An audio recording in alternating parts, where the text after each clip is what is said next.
शुरू करता हूँ अल्लाह के पाक नाम से, जो नहायत मेहरबान रहम करने वाला, जो इज़्ज़त देने वाला, जो रिज़्क़ और रज़ाक़ जिसने पैदा किया और जिसके कब्ज़े में मेरी रूह है। ये जो इल्म है ये खुदाई इल्म है और खुदा की रज़ा, उसकी मर्ज़ी के बगैर कोई भी काम नहीं होता। और ये शफाई अमल जो है, जो इंसान का जो इल्म है, इंसान की जो साख्त है, उसकी जो फिजियोलॉजी है, उसकी एनाटॉमी है, उसकी जो पैथोलॉजी है, इसको समझना इंतहाई दुनिया का सबसे मुश्किल तरीन काम है। और इसके अंदर इतनी पेचीदगियाँ हैं, उसके समझने के लिए कई सदियां गुजर गई, लेकिन अभी तक इंसान इसके अफ़आल को समझ रहा है, इसकी साख्त को अभी समझ रहा है। और बेशुमार नित नई चीज़ें सामने आ रही हैं, क्योंकि ये तख्लीक जो है किसी इंसान की नहीं है। क्योंकि जिसने साइकिल बनाई वो साइकिल को समझता है, जिसने गाड़ी बनाई उसको गाड़ी को समझता है, और जिसने कंप्यूटर बनाया वो कंप्यूटर को समझता है। तो ये इंसान चूँकि खुदा ने बनाया, और ये इसको समझना वाकई बड़ा मुश्किल काम है। मैं अक्सर कहता हूँ कि बाज़ दफ़ा मेरे हाथों जो है वो नज़ला भी नहीं ठीक होता और कैंसर ठीक हो जाता है। तो असल में खुदा ये बावर कराना चाह रहा होता है कि अगर तू मेरी वसातत से इसकी दस्तरस हासिल करेगा तो तुझे ज़रूर मिलेगी, लेकिन तू जहाँ अपनी अक्लमंदी ज़ाहिर करेगा तो वहाँ बाज़ दफ़ा आपकी चीज़ें आपके पास साइड पे पड़ी होती हैं, आपके पास पड़ी होती हैं, लेकिन आपका उधर ध्यान ही नहीं जाता। मैंने कई दफ़ा कई 100 दफ़ा कई दवा पढ़ी होगी, 1000 दफ़ा भी पढ़ी होगी, लेकिन जब भी उसको कई दोबारा पढ़ता हूँ तो उसमें से कोई नई चीज़ निकल आती है। तो एक तो जो डॉक्टर है, जो तबीब है, ये जो पावर है ना, शफाई पावर, ये बेसिकली खुदा के पास है। और खुदा किसी को वसीयत करता है कि ये जो इंसानों का, दुनिया में सबसे सुपीरियर इल्म जो है वो इंसानों का इल्म है। इंसानों के बारे में जानना, उनके अंदर खराबियों को दुरुस्त करना। और अगर डॉक्टर जो है, हमारे डॉक्टर इस बात की अहमियत को जानें कि ये जो पावर है ये डेलीगेट कहाँ से होती है, ये खुदा की तरफ से होती है, तो फिर शफाई अमल आता है।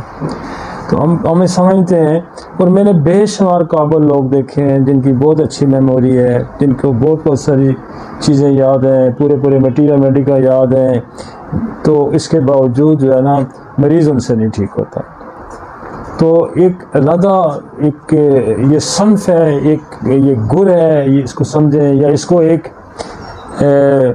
शफा के अमल में एक ऐसी चीज़ है कि उसके बगैर आप जितना भी मर्जी है सीख लेना तो बात बनेगी नहीं। तो शफा उसी हाथ में आएगी कि जो सबसे पहले इस बात पर यकीन कर लेगा कि जो मैं करने जा रहा हूँ, क्योंकि किसी इंसान को ठीक, और इंसान की ज़िंदगी और मौत का कोई बंदा जो है वो सबब नहीं बन सकता जब खुदा ना चाहे। तो मैं शुरू में जो कलमात पढ़ता हूँ उसका मफ़हूम भी यही है कि ये जो ज़िंदगी है ये देने वाला भी अल्लाह है, और ये ज़िंदगी लेने वाला भी अल्लाह है, और देने वाला भी अल्लाह है। तो लिहाजा हम जब भी शुरू करें, जब भी किसी का इलाज शुरू करें, तो ये इंटेंशन आपकी होनी चाहिए, ये आपकी नीयत होनी चाहिए कि शफा खुदा ने देनी है और मैं उसका एक कारिंदा हूँ। तो तब बड़े मसले हल हो जाते हैं, तब आपकी अक्ल बड़ी अच्छी काम करती है। तो कहने का मकसद है कि मैं एक नई सीरीज़ जो मैंने शुरू की थी, मैं जब इसको पढ़ता हूँ और जब मैं इसके बारे में देखता हूँ तो मैं अक्ल दंग रह जाती है कि कहाँ इंसान को खुदा जब मारना चाहता है तो कहाँ से उसको मारता है। उसको अपने वजूद से मार देता है। उसको किसी बैक्टीरिया की ज़रूरत नहीं है, उसको किसी वायरस की ज़रूरत नहीं है, उसको किसी कातल की ज़रूरत नहीं है, छुरी की, गोली की, डंडे की ज़रूरत नहीं है। किसी सांप के कांटे की ज़रूरत नहीं है, बल्कि जब वो ऊपर से उसका काम ख़राब हो जाता है तो उसके अंदर जो खुदा ने एक निज़ाम पैदा किया है, वो उसका नाम जो है इंसान का मदाफ़ती निज़ाम है, कि जो मदाफ़ती निज़ाम आपको हज़ारों किस्म के बैक्टीरिया, हज़ारों किस्म के वायरस, एनवायरनमेंट से हज़ारों किस्म की जो फॉरेन बॉडीज़ हैं, बेशुमार चीज़ें ऐसी हैं जो इंसान को मारना चाहती हैं, उससे बचाता है। और देखें, आप रोड क्रॉस करते हैं, आप गाड़ी चलाते हैं, आप जंगलों में घूमते हैं, तो आपके अंदर इतनी सेंस होती है कि आप एक एक सेकंड से चीज़ों से बचते निकल जाते हैं। तो वो अगर एक सेकंड इधर उधर हो जाए तो गाड़ी की टक्कर हो सकती है, वो एक सेकंड इधर हो जाता है किसी बिल्डिंग से आप गिर सकते हैं, कहीं फंस सकते हैं। तो ये बड़े इतने तेज सेंस खुदा ने इंसानों को दिए हैं। दुनिया की सबसे सुपीरियर सेंसेस जो हैं, रिफ्लेक्सेस जो है, वो इंसान के पास है। तो ये तभी हादसात भी तभी होते हैं कि ये ज़रा से सेंस में इधर उधर हो जाता है, कि इतना जो कहते हैं ना कंप्यूटराइज सिस्टम इतना एक्यूरेट होता है, लेकिन खुदा ने जो इंसान के अंदर कंप्यूटर फिट किया हुआ है ना, ये सबसे ज़्यादा इसके अंदर एक्यूरेसी पाई जाती है। तो ऑटोम्यून डिजीज़ हमने एक सीरीज़ जो शुरू की है, मैं इसको जब पढ़ता हूँ तो अक्ल दंग रह जाती है कि खुदा ने इंसान को अपने अंदर से कैसे, जब वो मारना चाहता है तो कैसे मारता है। दुनिया में बेशुमार पावरफुल और ताकतवर, दुनिया में मैंने हिस्ट्री पढ़ता हूँ, कब देखता हूँ तो बड़े बड़े ताकतवर दुनिया में लोग आए, फ़िरौन जैसा बंदा, और फ़िरौन एक पूरी रेस है, नस्ल है फ़िरौनों की। वो जब मैं पढ़ता हूँ तो देखता हूँ, और फिर जब खुदा उसको मारता है तो कैसे किस अंदाज में मारता है कि अकल रह जाती है। हलाकू खान ने दुनिया पाँव तले रोन दी, और जब उसको मारना चाहा उसने तो एक मच्छर के डसने से वो मर गया, उसको मलेरिया हुआ तो मर गया। सिकंदर आज़म जैसा इतना बड़ा फतवात करने वाला बंदा कहाँ से दुनिया सारी को फतह करते करते जब मरा तो उसको भी मच्छर ने काटा। छोटे से उसने मच्छर ने काटा, ना कोई तलवार थी, ना फौज थी, ना कोई, सब फौजों को रोनता जा रहा था, लेकिन जब खुदा ने उसको मारना चाहा तो मच्छर से मरवा दिया।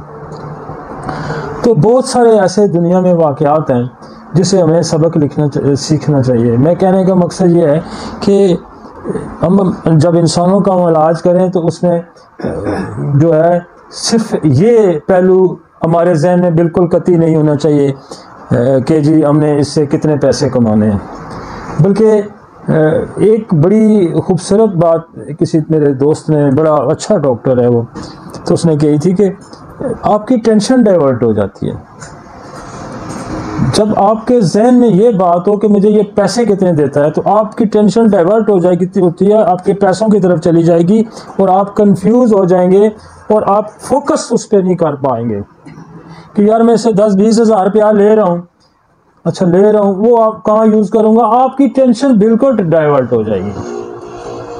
आपकी पहली प्रायोरिटी, और हमारी आदत है कि हम लोगों को पहले देखते हैं उसके बाद पैसे देते हैं, हम पहले पैसे नहीं लेते, और हम इतने पैसे इसलिए भी नहीं लेते, सच्ची बात मैं आपको बताऊं कि मैं फोकस नहीं करना चाहता, मैं अपनी टेंशन डाइवर्ट नहीं करना चाहता। और उसका खुदा ये सलाह देता है कि जो 10-10, 20-20 हज़ार रुपया पैसे लेते हैं ना एक एक मरीज से, हम उनसे कई गुना ज़्यादा कमाते हैं। लेकिन हमारे जहन में नहीं होता कि यार ये 400 रुपया 800 रुपया देगा या नहीं देगा, अभी तो कोई फ़र्क नहीं पड़ता, अगला दे देगा, उसे अगला दे देगा। तो जब मैं ये सोचूंगा कि यार मैंने इससे 10,000 रुपये, अच्छा 10,000 पता नहीं ठीक भी होगा या नहीं, अच्छा ठीक होगा नहीं, इसको मैं कैसे, मेरे कितने, मगर आपकी टेंशन कभी फोकस से नहीं हो सकती। और ये ऐसा मामला है इंसानी जिस्म का कि आपकी जो अटेंशन है, आपकी तवज्जो इस पर बड़ी फोकस होनी चाहिए। मैं दिन में 300-400 बंदा रोज देखता हूँ, कल भी मेरा में हमने कोई 350-400 450 बंदा देखा होगा। तो हम इतने फोकस होते हैं कि मैं 1 मिनट लगाता हूँ मरीज पे, लेकिन वो 1 मिनट इतना होता है कि मैं मरीज के अंदर पूरा घुस जाता हूँ, पूरा मैं उसका एक्सरे कर लेता हूँ 1 मिनट के अंदर। लेकिन अगर मेरी तवज्जो के इधर उधर डाइवर्ट होगी तो फिर मैं उसको 10 घंटे भी लगाऊंगा तो मैं उसको नहीं समझ पाऊंगा। अक्सर लोग कहते हैं ना बड़ी लंबी चौड़ी। तो मैं एक और भी बात करना चाहता हूँ कि मैं जब शुरू में मरीज देखता था तो हम भी मरीज पे बड़ा टाइम लगाते थे, आधा घंटा, 10-10 मिनट, 15-15 मिनट, क्योंकि उस वक्त समझ नहीं थी। जब आपको समझ आ जाए ना, तो फिर आपको ये पहचानने में गलती नहीं लगती कि ये मेरा चाचे का पुत्र है, ये मेरे मामे का पुत्र है, ये मेरी खाला है। कितनी देर लगती है, ये मेरी खाला है, ये मेरा मामू है, ये मेरा चाचा है, मेरा ताया है, ये मेरा मल्लेदार है, ये मेरा पड़ोसी। कितनी देर लगती है? कोई देर नहीं लगती ना, जब आपको शनाख्त हो जाती है। तो जब आपको चीज़ों की शनाख्त हो जाती है तो फिर कोई देर नहीं लगती। और जब खुदा आपको शनाख्त नहीं करना चाहते तो सारी जिंदगी भी एक मरीज आप ठीक नहीं कर सकते, इसलिए कि आपका फोकस ही नहीं है। और साइंस इस बात पे बेस करती है कि थ्योरेटिक क्या है और फिर एक्सपीरियंस के साथ साइंस प्रूव करती है। हमने बेशुमार चीज़ों को प्रूव किया, बेशुमार चीज़ों को समझा, और खुदा की रज़ा के साथ, उसकी हमायत के साथ, उसी की को फोकस करके, तो आपको चीज़ें, जब भी आपको कोई, अब ये नई नई सीरीज़ जब मैं शुरू करता हूँ तो मेरे जहन में देखे पूरी होम्योपैथी बरादरी पड़ी थी, कब से होम्योपैथिक सिस्टम कायम हुआ, किसी का ऑटोइम्यून डिजीज सीरीज करने का जहन में भी नहीं आया हमें। तो हमारे जहन में क्यों आया कि हम खुदा की रज़ा पे चलना चाहते हैं, और हम चाहते हैं कि कोई ऐसी तहकीक हो जाए, कोई ऐसा काम हो जाए, कोई ऐसा एक्सपीरियंस हो जाए जो इंसानों की फलाह और उनकी सलाह और उनकी बका के काम आए। तो टॉपिक पे आते हैं। हमारे पास वही सीरीज चल रही है, और आज इस सीरीज का बहुत आम टॉपिक है। हम पहले एक एक ऑर्गन्स की कर रहे थे कि लंग्स का ऑटोइम्यून डिजीज क्या हो सकती है, ब्रेन की ऑटोइम्यून डिजीज क्या हो सकती है, रोमेटॉइड आर्थराइटिस क्या होता है, सीलियर क्या होता है, बड़ी डिटेल्स हमने हार्ट की ऑटोइम्यून डिजीज की। आज जो हम डिजीज करने जा रहे हैं इसको कहते हैं SLE, सिस्टेमिक लूपस। ये बेसिकली ऐसी ऑटोइम्यून डिजीज है जो मल्टीपल ऑर्गन्स को इन्वॉल्व करती है बेशक वक्त। तो इसलिए ये इसको आप अगर ये बड़ी, इसलिए मैं समझता हूँ कि ये बड़ी आम टॉपिक है आज वाला। जितनी वैसे भी सारे ऑटोइम्यून बड़े आम थे, लेकिन ये आज वाला टॉपिक बड़ा आम है और इसको समझना बड़ा ज़रूरी है। और अगर आप इसको समझ जाते हैं तो मैं समझता हूँ कि ऑटोइम्यून पे आपकी काफ़ी अच्छी दस्तरस हो जाएगी। आते हैं जी टॉपिक पे, लाएं जी। आज का अफरोज़म है मेरे पास।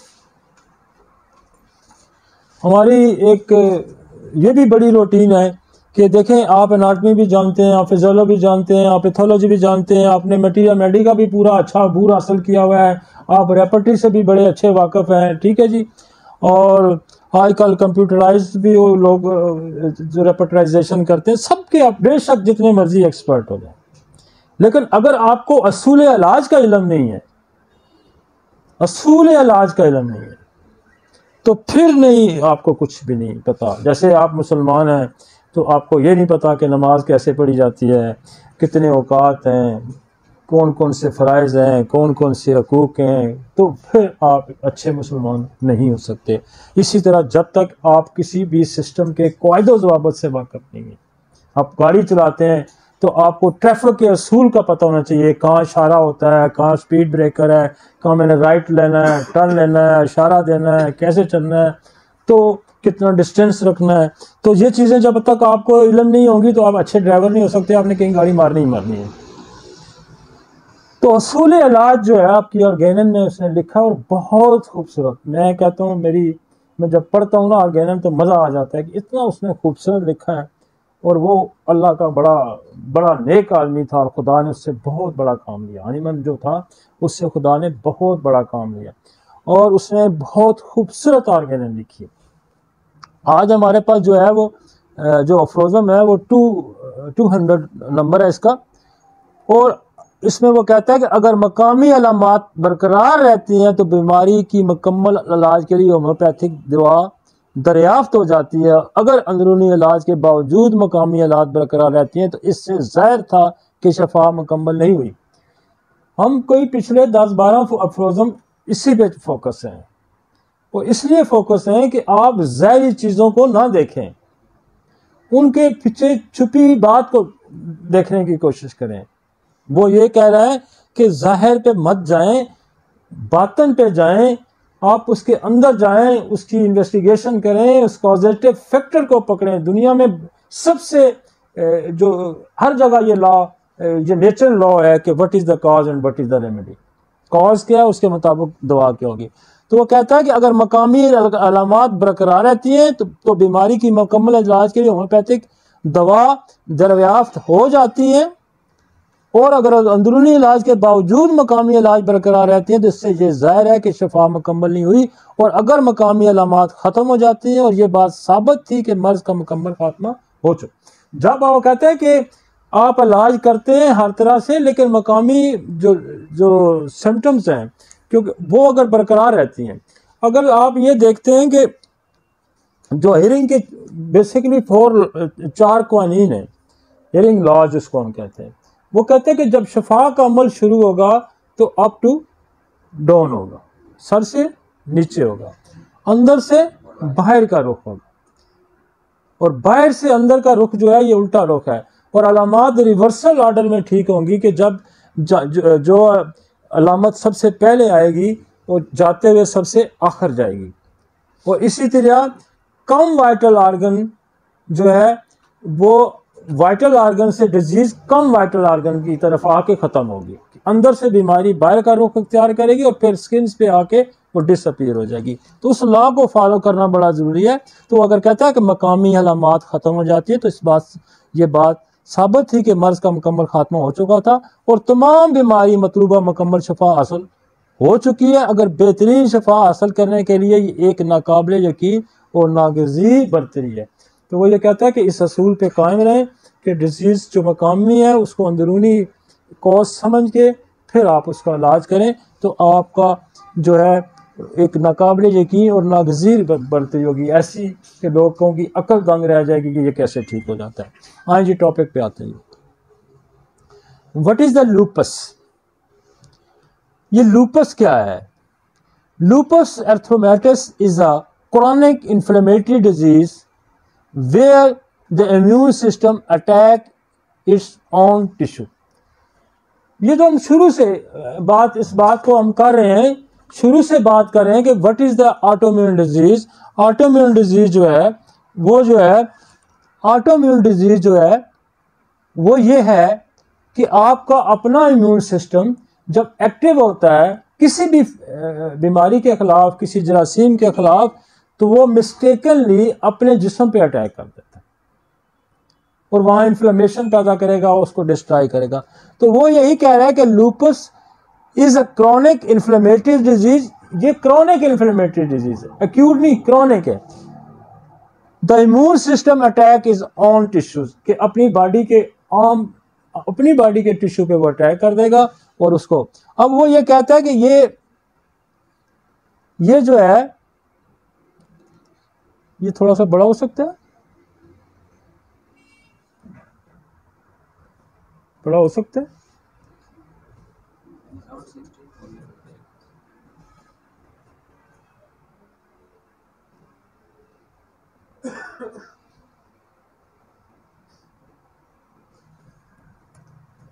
नहीं हो सकता? हाँ जी।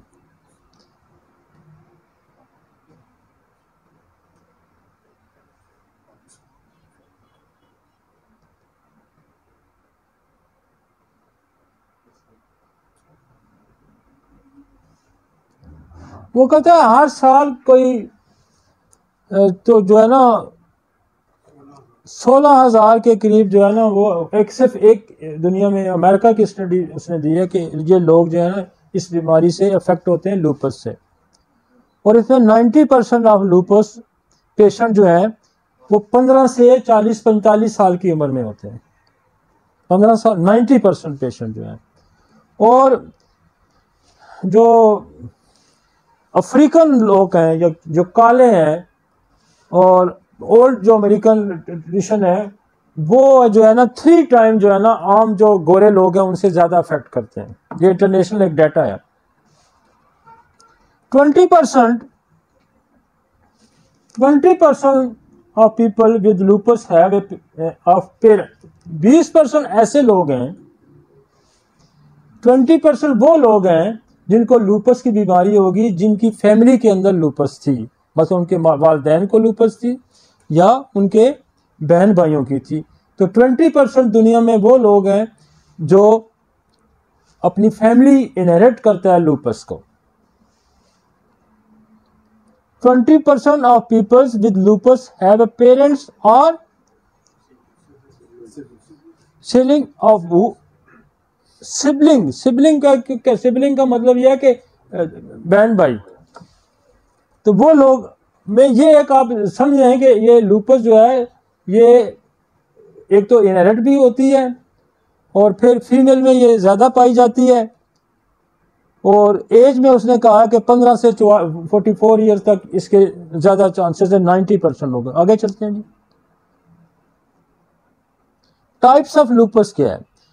एक तो सिस्टेमिक लूपस है। सिस्टेमिक लूपस क्या है कि मल्टीपल ऑर्गन्स इन्वॉल्व हो जाते हैं। This is the systemic lupus. इसको हम डिटेल आगे जाके पढ़ेंगे। वो कहता है ड्रग इंड्यूस लूपस है। दुनिया में वो कहता है ड्रग अब्यूज, कुछ ड्रग्स का वो जिक्र भी कर रहा है। दुनिया में इस वक्त मेडिकल साइंस को जिस बात का चैलेंज है वो ड्रग्स अब्यूज का है। तो दुनिया में इसका कोई तोड़ नहीं है उनके पास। ड्रग्स अब्यूज का कोई तोड़ नहीं है दुनिया में, और ये सबसे बड़ा चैलेंज है इसको इस वक्त वर्ल्ड को, कि उनकी अपनी ही दवाइयां जो हम देते हैं वो ही इंसानी जिस्म के खिलाफ, वो उसकी भी वजह से हमारा इम्यून सिस्टम जो है वो डिस्ट्रॉय होता है और वो मिस्टेकनली इस किस्म के काम करता है। ड्रग्स अब्यूज को अगर आप कंट्रोल कर लेते हैं, ड्रग्स की अब्यूज को आप कंट्रोल कर लेते हैं, तो फिर आपको बेशुमार ऐसे रिजल्ट मिलेंगे जो सिर्फ दवाई को एंटीडोट करने से आप ठीक कर लेते हैं, सिर्फ दवाई को। और मेरा एक एक्सपीरियंस है 50-60 लाख बंदा देखने के बाद कि 50% पेशेंट जो इस वक्त दुनिया में घूम रहा है वो ड्रग अब्यूज है। 50% नेचुरल डिजीजेज हैं और 50% वो लोग हैं जो दवाइयों की वजह से खराब हुए हैं। मेरा एक टॉपिक है सप्रेशन पे, जिसपे हमने मेरा कोई 32 घंटे का वो लेक्चर्स हैं डिफरेंट टोटल। उसमें हमने ये जो सप्रेशन हम करते हैं दवाइयों के जरिए या ड्रग्स अब्यूज की वजह से जो जिस्म में खराबियां पैदा करते हैं, इसका बहुत रोल है। और इसके लिए किसी के पास कोई हल नहीं है मासवाई होम्योपैथी, किसी के पास कोई हल नहीं है साथ। और मैं बेशुमार केसेस ऐसे मैं ठीक करता हूं जो ड्रग्स अब्यूज को हम खत्म कर, बेशुमार एग्जांपल्स हैं मेरे पास, बेशुमार एग्जांपल्स हैं। मसलन मैंने आज से कोई 25 साल पहले, मेरी अवाइल प्रैक्टिस का जमाना था, एक बच्ची के जिस्म पे लेकोडर्मा था, पूरी बॉडी पे लेकोडर्मा था, वाइट जो पैचेस होते हैं जिसको वो कहते हैं विटिलिगो भी कहते हैं, बर्स जिसको कहते हैं। तो जब मैंने उसकी हिस्ट्री ली तो उसकी हिस्ट्री में बेताशा मेडिकेशन थी, बार बार वो बीमार होती थी। तो वो बच्ची सिर्फ नक्स अमीका मैं उसको 6 महीने देता रहा 30 में, और बिल्कुल क्लीन हो गई थी। तो ये this is the drug abuse. अभी मेरे पास बड़े अच्छे आई ऑफिशियल आए हैं, तो वो ड्रग अब्यूज की मैं बात करता हूँ। तो उनको बर्स था और बर्स था। तो मैंने जब थोड़ी सी हिस्ट्री पूछी तो मैंने कोई स्टोमक के प्रॉब्लम कहा, मुझे एच पेलोरी भी पॉजिटिव था। तो मैं एच पेलोरी उनको देता रहा और 15 दिन में वो पूरा फेस साफ हो गया। कॉजेटिव फैक्टर कितना आम है, ड्रग अब्यूज के साथ साथ आपको कॉजेटिव फैक्टर भी देखना है। अब मेरे पास बेशुमार ऐसे लोग हैं जो, मसलन मेरे पास अभी पिछले दिनों में 4-5 केसेस ऐसे थे जिनको ट्राइजेमिनल न्यूरैल्जिया था। ट्राइजेमिनल न्यूरैल्जिया होता है, फेशियल पेन होता है, और जैसे इलेक्ट्रिक शॉक लगते हैं, जैसे बिजली का शॉक लगता है, और ये बड़ा मुश्किल सा काम है।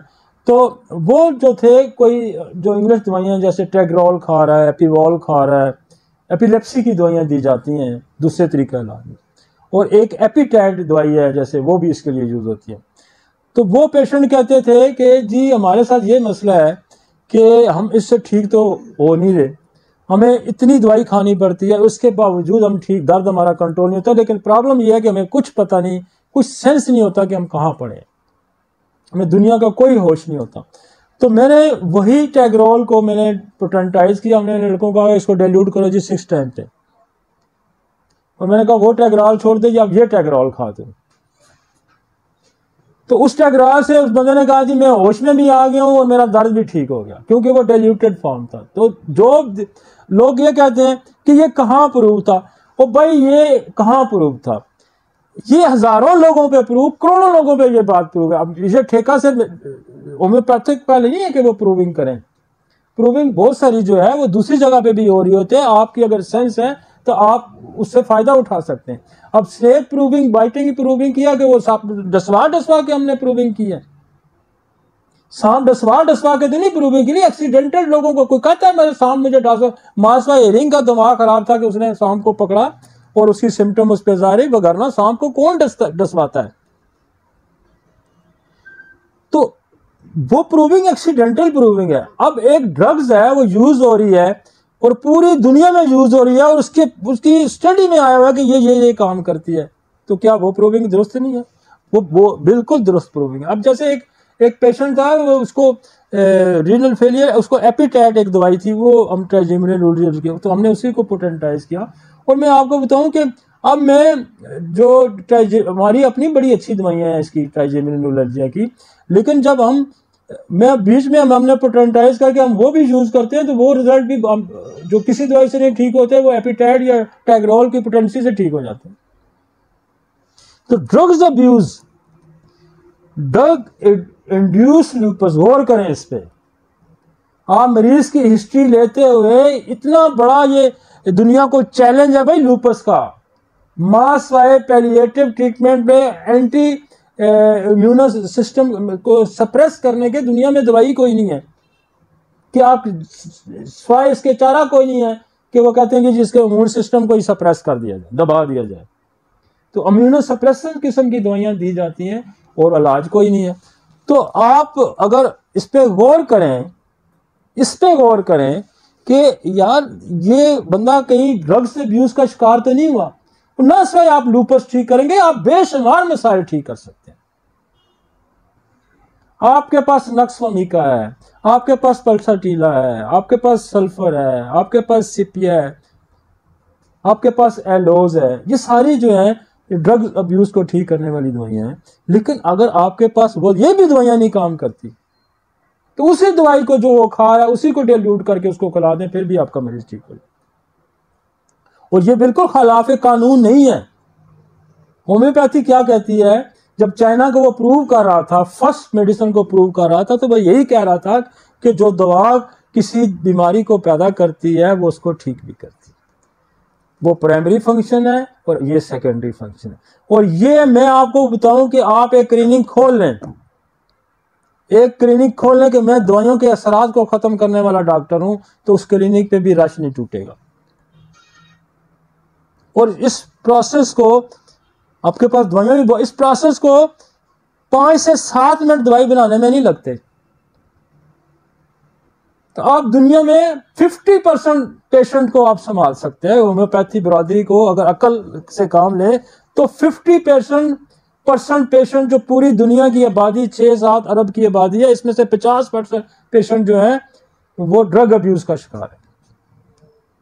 चाहे वो सेल्फ मेडिकेशन है, आप गुर्दों की स्टडी आई है कि जी सबसे ज्यादा रीनल फेलियर किस वजह से हो रहा है, जी ड्रग अब्यूज से हो रहा है।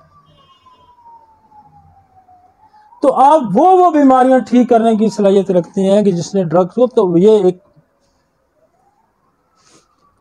ड्रग्स इंड्यूस्ड लूपस, समझ आ रही है जी। अब कहते हैं कैटेनियस लूपस एक होता है। कैटेनियस मीन्स के ये जो है ये स्किन पे असर करती है, स्किन पे रैश आएगा, ये नजर आएगी तो स्किन पे रैश आएगा। तो इसकी डिटेल भी आगे आ जाएगी कि उसकी साइन सिम्टम कहती है। और फिर एक और टाइप है इसकी, न्यूनेटल लूपस। बच्चा, जिस माँ को लूपस होगी उस बच्चे के अंदर लूपस शिफ्ट हो जाती है। तो वो इनहेरिटेडली, जैसे उसकी माँ को ट्रीट करेंगे, जैसे उसकी माँ के कॉजेटिव फैक्टर को देखेंगे और फिर हम यहाँ कार्सिनोसन का इस्तेमाल करके जो माँ की दवाई बनती है उस बच्चे को देंगे तो वो बच्चा ठीक हो जाएगा। ठीक है जी, आगे चलते हैं। द टाइप ऑफ लूपस,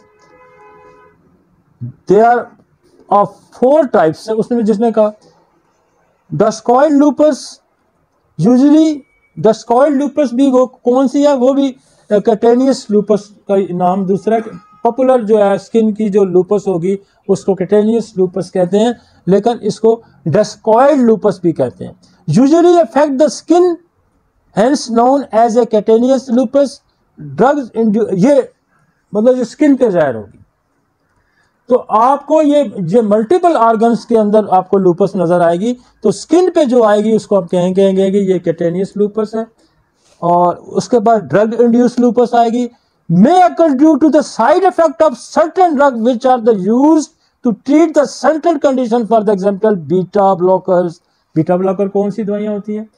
अब मैं थोड़ी सी अंग्रेजी भी इसलिए पढ़ रहा हूँ कि चूंकि हमारा सारा लेक्चर जो है अंग्रेजी में होता है, तो वो ये कहता है कि may occur, कि हो सकता है, ड्यू साइड इफेक्ट, के साइड इफेक्ट हो सकते हैं आपके ड्रग्स के, जैसे बीटा ब्लॉकर के। ये स्टडी जो है ये इंटरनेशनल स्टडी है, ये स्टडी इंटरनेशनल स्टडी है।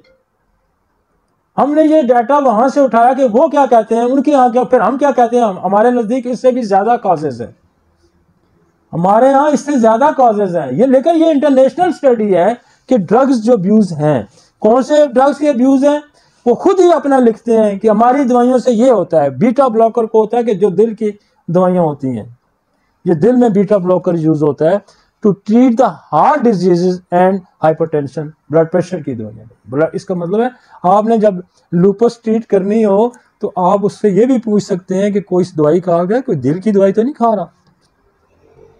समझ आ रही है आपको? Neonatal lupus found in the newborn baby, कि वो कहता है कि उन लोगों में मिली है जो नए बच्चे, जो छोटे बच्चे जो पैदा होते हैं, whose mother have the disease, कि उनकी मां को ये डिजीज थी, and is of the rare type of it can cause, कि वो कहता है ये रेयर है कि उस बच्चे का काज हो जाए complication of birth और may cause a severe heart defect।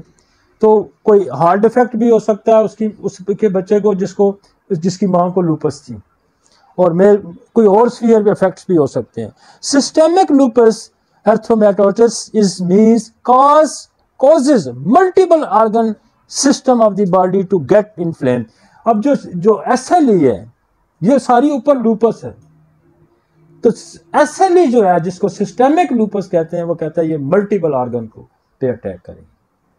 इसमें लंग्स भी इन्वॉल्व होगा, इसमें हार्ट भी इन्वॉल्व हो सकता है, इसमें जोड़ भी इन्वॉल्व हो सकते हैं, इसमें किडनी भी इन्वॉल्व हो सकती है। ठीक है, और आपने इसको देखना है कि क्या लूपस है। और बाद दफा लेबल हुए हुए लोग आते हैं कि ये लूपस है, सिस्टेमिक लूपस है, तो क्या करें जब सिस्टेमिक लूपस है तो क्या करें? आगे चलते। व्हाट कॉजेज आर लूपस, ये बड़ा हो सकता है।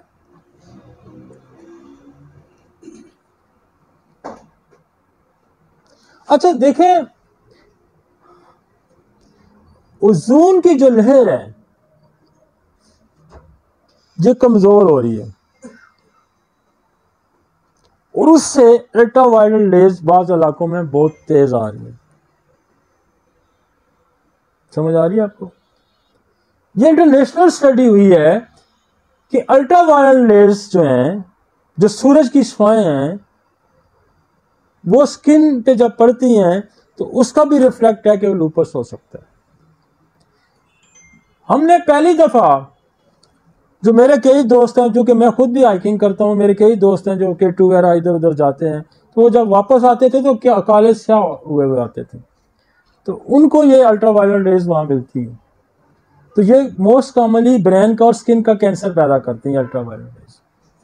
इसीलिए ये भी हमारे पास बड़ा आज है कि हमने सूरज की रोशनी से, हमारे पास मेडिसिन है सोल, जिसको हम इस्तेमाल करते हैं।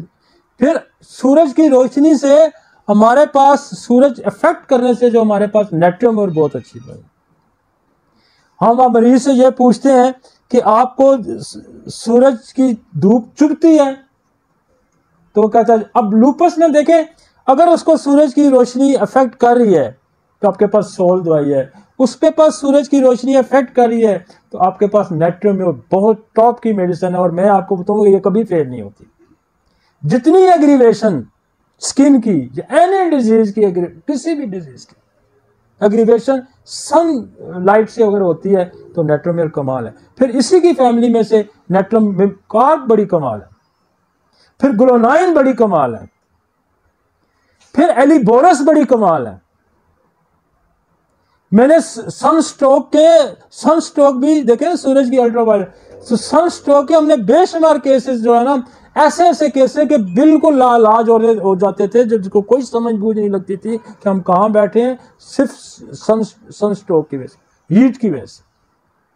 इनको कहते हैं हीट लगी, तो उनको मैंने एलिबोरस से ठीक किया, नेट्रोमियर से ठीक किया।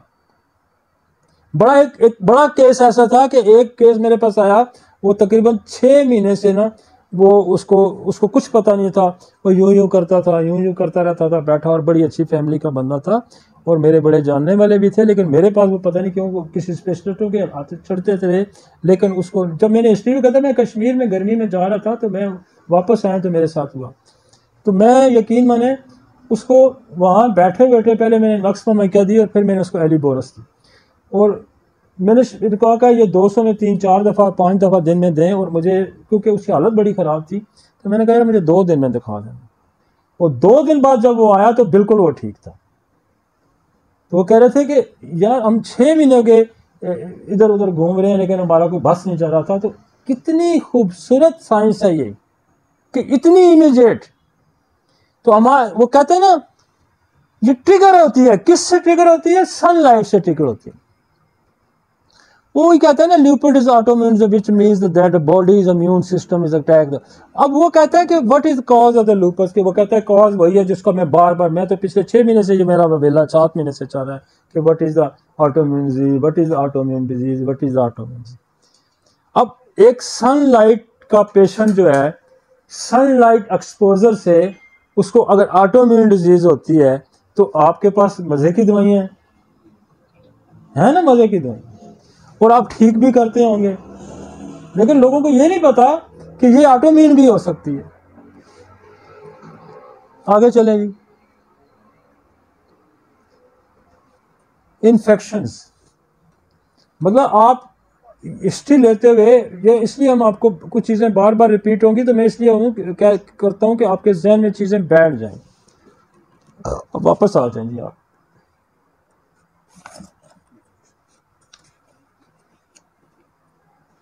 वापस आ जाएं। इन्फेक्शन कितनी टाइप्स के हैं? 4 टाइप के इन्फेक्शंस हैं, वायरल, बैक्टीरियल, पैरासाइट्स और फंगल। ये मैं हर जगह ये मैं जिक्र करता हूं कि चार इन्फेक्शन कॉजेज हैं, 4 इन्फेक्शन कॉजेज हैं, जिसमें ये भी दुनिया को बड़ा चैलेंज है। इन इन्फेक्शंस को ठीक करते करते वो इंसान की जान चली जाती है। और ये 4 इन्फेक्शन जो है, ये सबब बनते हैं ऑटोइम्यून डिजीज की। ये 4 इन्फेक्शन सप्रेस हो तो जेनेटिक्स के सबब बनते हैं। तो ये 4 इन्फेक्शंस पे बड़ा फोकस हमें करना है, और इसमें आगे फिर वो मेडिकेशन आ गया, और आगे चले जी, फिर मेडिकेशन का जिसका मैं आगे जिक्र कर चुका हूं।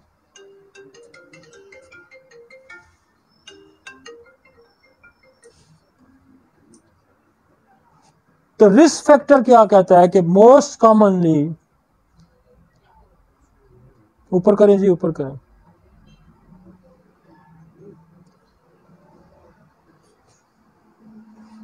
रिस्क फैक्टर वो बता रहा है, इससे पीछे है रिस्क फैक्टर। सेक्स में मोस्ट कॉमनली वुमन,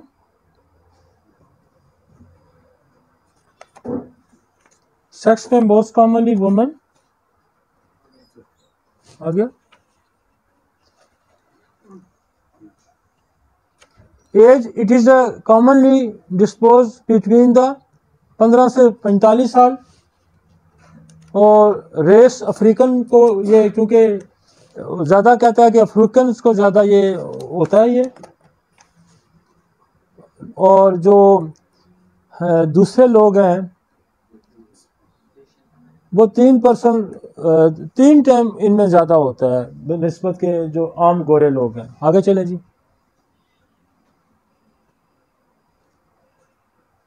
अब नॉर्मल पे आ जाए, उस पर ले आए मुझे, अगली स्लाइड पे आए। हाँ जी। अब वो कहता है कि SLE, इसके जैसे मैंने आगे आपको बताया कि इन्फेक्शन फैक्टर कौन कौन से हैं, कौन कौन से मेन कॉजेज हैं बैक्टीरियल इन्फेक्शियस डिजीज में। वायरसेस, जहां उसने कुछ वायरसेस लिखे हैं, लेकिन वायरसेस और भी हो सकते हैं। यहां कुछ वायरस लिखे हैं, वायरसेस और भी हो सकते हैं। मसलन HERVS वायरस है, EBV वायरस है, PVB वायरस है, साइटोमेगेली वायरस है और HIV वायरस है, एड्स का जो वायरस है।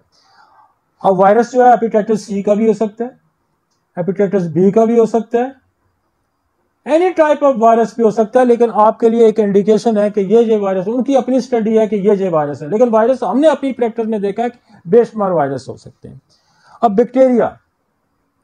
बैक्टीरिया जो है वो बहुत कॉमनली, स्पेशली लूपस में, SLE में जो बैक्टीरिया बहुत कॉमन आया है वो तो एक तो ट्यूबरकुलोसिस है, TB। और मैं आपको कई जमानों से ये कह रहा हूं कि कई जमानों से मैं ये बात कर रहा हूं कि TB जो है वो बहुत सारी बीमारियों की वजह है। TB आपके इम्यून सिस्टम को डिस्ट्रॉय कर देती है। TB और TB का ट्रीटमेंट, जो TB की दवाइयां हैं वो भी बहुत ज़्यादा इफेक्टिव हैं। और हमने ट्यूबरकुलोसिस के लिए तो मैंने बहुत काम किया है, बहुत बेताशा काम किया, और इस पे हमने बड़े डिटेल लेक्चर्स भी किए। मेरे साथ डॉक्टर शहजाद होता था, वो जो TB अस्पताल शामली का वो हेड था, तो उसके साथ भी मिल भी हमने बड़ा काम किया। TB बहुत सारे इन्फेक्शंस का बड़ा काज है। और ये देखें कि यहाँ उन्होंने 2 बैक्टीरिया डाले हुए हैं, एक ट्यूबरकुलोसिस डाली है और एक H. पाइलोरी डाली है। H. पाइलोरी जो है बेसिकली स्टोमक का बैक्टीरिया है, जैसे मैंने अभी भी आपको एक केस का जिक्र किया। और H. पाइलोरी का भी जो क्या नाम है इसका, जो नसोड्स है, इसको भी पाकिस्तान में, या वैसे तो ये बन गया था लेकिन इसको हमने इंट्रोड्यूस करवाया आज से 5-6 साल पहले, और इससे बेशुमार लोगों ने बहुत अच्छे, ये स्टोमक का कैंसर भी पैदा करता है और ये ऑटोइम्यून डिजीज भी पैदा कर सकता है। जिस बंदे को H. पाइलोरी पॉजिटिव है, उसका आप अगर उसका नसोड उसको यूज करते हैं तो वो ना सिर्फ उसका H. पाइलोरी ठीक होगा, बल्कि उसके अंदर कोई ऑटोइम्यून डिजीज है तो उसको भी ठीक करेगा। पैरासाइट्स, अच्छा, ये जो पैरासाइट जो चीज है ना, ये भी पैरासाइट क्या है कि वो कोई बाहर से चीज आके आपके जिस्म को खाना शुरू कर दे, आपका जिस्म उसका खुराक बन जाए। ठीक है, जैसे मैंने पीछे हमारा अपना, वैसे हमारा वो वीकली भी एक प्रोग्राम चल रहा होता है, उसमें भी मैंने एक मेडिसिन आ गई थी स्टेफिस एगेरिया, तो उस पर मैंने कुछ बोला, तो मैं कह रही ये एंटी पैरासाइट है। कोई भी बैरूनी चीज आपके जिस्म पे आके आपके जिस्म को खाना शुरू कर दे या आपके अंदर मसाइल पैदा करे, दैट इज अ पैरासाइट। अब पैरासाइट क्या होते हैं कि इसने लिखा है हेलमिंथ डिजीज। हेलमिंथ डिजीज क्या है? हेलमिंथ डिजीज क्या है? जो पेट के कीड़ों की वजह से होती है। हेलमिंथ मीन्स पेट के कीड़े, दिस इज पैरासाइट, ये भी पैरासाइट है। हमारे पास सबसे ज्यादा अच्छी मेडिसिन है पैरासाइट्स की।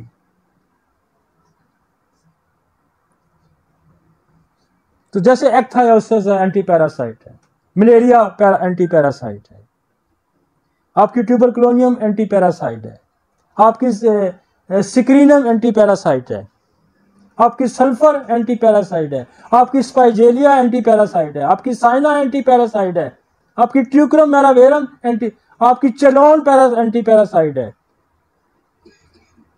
तो आपके पास कल्केरिया कार्ड एंटी पैरासाइट है। आपके पास, आपने कभी ये सोचा होगा कि पेट के कीड़े भी लूपस पैदा कर सकते हैं? This is the international study. हमने बेशुमार फिट्स के केसेस जो है वो साइना से ठीक किए, हमने बेशुमार बेड वेटिंग के केस साइना से किए, हमने बेशुमार जो एनीमिया के केस साइना से ठीक किए, हमने बच्चों को, चिड़चिड़े बच्चे, ऑटोइम्यून बच्चे, सॉरी जो बच्चे होते हैं हाइपर एक्टिव बच्चे, हमने साइना से ठीक किए। हमने जो क्या ऑटिस्टिक बच्चे साइना से ठीक किए। भाई आपकी ग्रिप होनी चाहिए ना। अब इसका पेशेंट जब आपके पास आता है, बच्चा भी आता है, तो क्या होगा, उसकी स्किन बड़ी लीन होगी, बिल्कुल कमजोर सी स्किन होगी, पीला सा होगा, आंखों के नीचे सर्कल नजर आएगा। माँ से आप पूछेंगे तो क्या दांत टीथ ग्राइंड करता है? कहती है हाँ जी करता है। नोज फिंगरिंग करता है? जी करता है। रात को सोते हुए या वैसे आपने इचिंग, एनल इचिंग उसको होती है? जी होती है। या बहुत ज्यादा खाता है या बहुत ज्यादा। तो 3 चीजों से साइना तो बेताशा बच्चों में मिलती है। आप साइना दें, उसकी एचपीवी भी ठीक हो जाएगा, उसकी सारा, अगर उसको ऑटोइम्यून है तो वो भी ठीक हो जाएगी। अब स्पाइजेलिया बहुत अच्छे कीड़े निकालती है, ट्यूक्रोमैरम बहुत अच्छा कीड़े निकालती है, ट्यूबरकुलोनियम बहुत अच्छे कीड़े निकालती है, सल्फर बहुत अच्छे कीड़े निकालती है। कोई भी दवाई कीड़े नहीं निकालती तो आप सिक्रीनम दे के दवाइयां दे सकते हैं। आपके पास बड़ी अच्छी लिस्ट है। आपके पास सबर डीला है, कीड़े निकालती है। आपकी सबर डीला की तरफ आपका कभी ध्यान ही ना। बोरक ने दूसरी लाइन में लिखा है एस्कार्डिस। आप रेपर्टरी खोल के दें तो वर्म्स का एक बड़ा डिटेल, इतना बड़ा चैप्टर पड़ा हुआ है भाई। तो आप इलाज उस मर्ज का करने जा रहे हैं जो दुनिया में जिसका इलाज ही नहीं है। तो आपका एक सवाल जो है वो उसकी जिंदगी बंदे की बदल सकता है कि कहीं ड्रग्स अब्यूज है, कहीं सन एक्सपोजर है, पेट में कीड़े हैं, पैरासाइट्स हैं, बैक्टीरियल वायरल इंफेक्शंस हैं, और सबसे बड़ी बात है कि ये जान लेना भी कोई बड़ी कमाल की बात नहीं है। ये जान लेना भी बड़ी कमाल की बात नहीं है, लोगों ने इसको जाना हुआ है। इसका इलाज करना बड़ा कमाल है। और सबसे बड़ा है जो है आपको होम्योपैथी में है कि इन सारे कॉजेस्टिक फैक्टर का आपके पास इलाज है।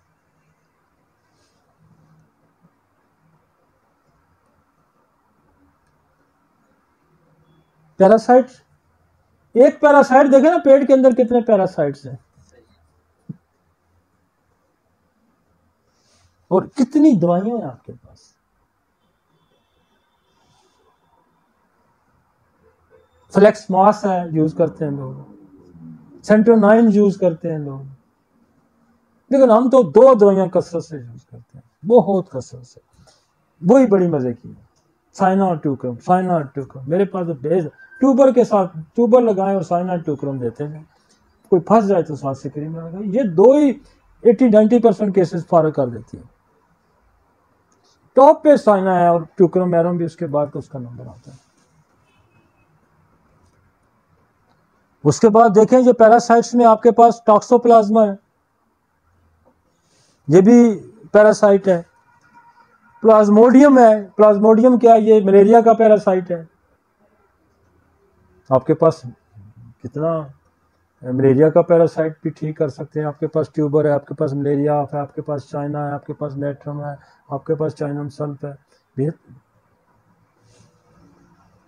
लेशमीनिया, लेशमीनिया भी पैरासाइट है। और आप एंटी पैरासाइट से लेशमीनिया को भी ठीक कर सकते हैं। ये स्पेशली इधर सरहद के इलाके में काफ़ी है ये लेशमीनिया। तो आपके पास पैरासाइट का कंसेप्ट है। आपके पास अगर पैरासाइट को आप समझते हैं, फिर इमोशनल पैरासाइट्स हैं। एक मुलाजिम है तो उसका जो बॉस है वो भी उसके लिए पैरासाइट है। उसके साए के तले उससे डरता है। एक सास के नीचे बहू है, बहू के ऊपर सास भी पैरासाइट है। मल्ले का बदमाश भी आप पे पैरासाइट है। और आपके बच्चे भी बाद दफा आप पे पैरासाइट के जो भी आप कमाते हैं वो खा जाते हैं आपका खून। तो parasites mean physically and emotionally भी पैरासाइट्स। पैरासाइट का मतलब ये है ना कि जो आपकी जान को खा रहा हो, जो आपकी जान को खा रहा हो, चाहे वो इमोशनली खा रहा है, जो फिजिकली खा रहा है। कीड़े तो फिजिकली है, लेशमीनिया फिजिकली है, लेकिन इमोशनली पैरासाइट भी है। हाँ, मुल्क का हुक्मरान तबका, ड्रग माफिया भी पैरासाइट है। क्रूअल रूलर भी पैरासाइट्स होते हैं कि जो आवाम का खून चूसते हैं। अब जरूरी नहीं कीड़े आपका खून चूसते हैं, तो ये भी आपका खून चूसते हैं। महल्ले का बदमाश भी आप पैसे लेके निकलते हैं तो आपसे ले लेता है शाम को, वो भी पैरासाइट है। तो उसके लिए देखें, इमोशनल पैरासाइट के लिए हमें जैसे स्टैफी से गेड़िया दें तो उठ के खड़ा हो जाता है। तो हम अगर पैरासाइट का इलाज करना जानते हैं, इसका मतलब है हम ऑटोइम्यून भी ठीक कर सकते हैं, हम उसका एनीमिया भी ठीक कर सकते हैं, हम उसके इमोशनल सप्रेशन को भी ठीक कर सकते हैं। तो यू मस्ट टू नो कि कौन कौन से पैरासाइट्स हैं जो, और मैं आपको बताऊं कि इसका बड़ा रोल है पैरासाइट्स का। और मैं पिछले 25-30 साल से मेरी गर्दान है कि यार फोकस करें, वायरस पे फोकस करें, बैक्टीरिया पे फोकस करें, पैरासाइट पे फोकस करें, फंगस पे भी फोकस करें। फंगस जब आपको फंगल डिजीजेस भी बेशुमार जो है ऑटोइम्यून डिजीज पैदा करती हैं, तो फोकस करें, समझें बेहतरीन तबीब कौन है, बेहतरीन डॉक्टर कौन है जिसकी सोसाइटी की नस पे हाथ हो। इस वक्त दुनिया में क्या हो रहा है, इस वक्त दुनिया को क्या क्या चैलेंजेस हैं, इस वक्त दुनिया की तिब को क्या चैलेंज है। मेरा अर्बन एरिया का बच्चा जो है वो ज्यादातर नक्स व मीका का मरीज है, वो ज्यादातर सेक्सुअल ट्रांसमिटेड डिजीजेस का मरीज है, और वो ज्यादातर इमोशनल सप्रेशन का मरीज है। तो मेरी अगर उस पर नजर नहीं है तो मैं उसका इलाज क्या करूंगा। इस जमाने में आपकी अगर नस पे हाथ होना चाहिए। आज से 200 साल पहले, आज से 400 साल पहले मसाइल कुछ और थे, आज मसाइल कुछ और है। आने वाला जो जमाना है उसके मसाइल कुछ और होंगे। आने वाले जमाने में भी आपको बताऊं कि ये सारे चैलेंजेस होंगे। ड्रग अब्यूज का चैलेंज आपके सामने होगा, इन्फेक्शियस डिजीज का चैलेंज आपके सामने होगा, आपके पास एनवायरमेंटल चैलेंज बहुत बड़ा आइंदा होगा कि हमारी बेशुमार जो स्किन की डिजीजेज हैं, जो ऑटोइम्यून डिजीजेज है स्किन की, मोस्ट कॉमनली जो है वो मेरी रिसर्च है हजारों मरीजों पे कि हमने उसको पेट्रोलियम को पकड़ा है। We are surviving in the petroleum जो प्रोडक्ट्स हैं, हम उसके अंदर रह रहे हैं और उसके अंदर ही सोराइसिस बना रहा है, वो वही जो है आपका एक्जिमा बना रहा है, वही ऑटोइम्यून डिजीज भी पैदा कर रहा है। एक ये भी बड़ा फैक्टर है, एनवायरमेंटल फैक्टर। तो हमने तो बड़ी बड़ी नजर रखी, और ये खुदा का करम है कि हमने इस जमाने में वो मसाइल पकड़े हुए हैं जो किसी के ध्यान भी नहीं उस तरफ जाता। और ये मेरी बड़ी स्टडी है पेट्रोलियम पे। हम सोराइसिस हम पेट्रोलियम से ठीक करते हैं और बहुत अच्छी ठीक करते हैं।